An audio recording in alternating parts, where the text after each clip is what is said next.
Kambib Wardja est l'un des producteurs d'oignons retardataires du bas-fond de Namombagou à Dampyong dans la préfecture d'Autone. Ce retard est stratégique et donc bien voulu, puisqu'en cette période où la saison sèche tire vers sa fin, l'oignon commence à se faire rare sur le marché. Ainsi, suivant la loi de l'offre et de la demande, les prix grimpent et on peut se retrouver rapidement avec des millions dans les bras.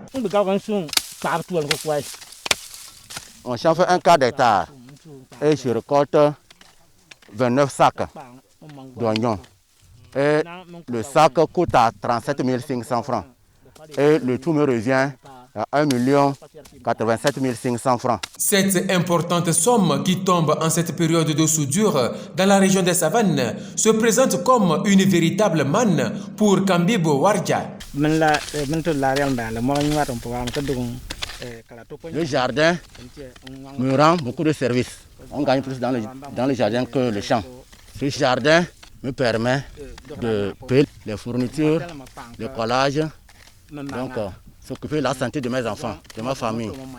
Donc nourrir mes enfants,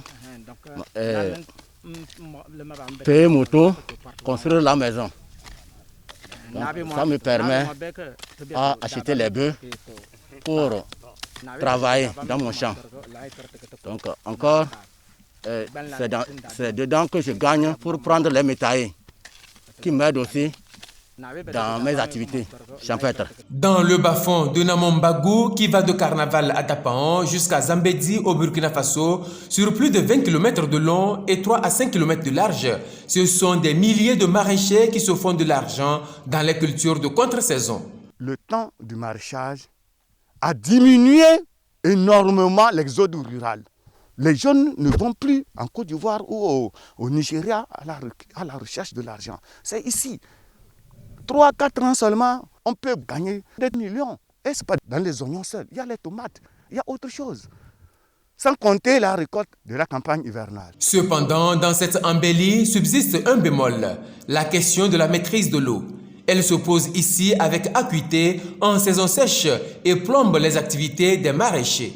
Quand vous regardez un peu l'aspect du bas-fond, vous allez voir des mottes de terre. C'est des trous d'eau que nous, en tant que producteurs, on fait et puis on tire l'eau, on arrose et après on referme pour pouvoir faire le champ en temps hivernal. Si les bonnes volontés peuvent nous accompagner avec des puits à grand diamètre, des forages, ça nous ferait plaisir.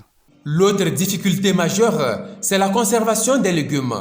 Par manque de technique en la matière, les maraîchers sont parfois contraints de brader leur production afin d'éviter de les voir pourrir. D'où la nécessité pour le gouvernement d'accompagner les producteurs à aller vers la transformation.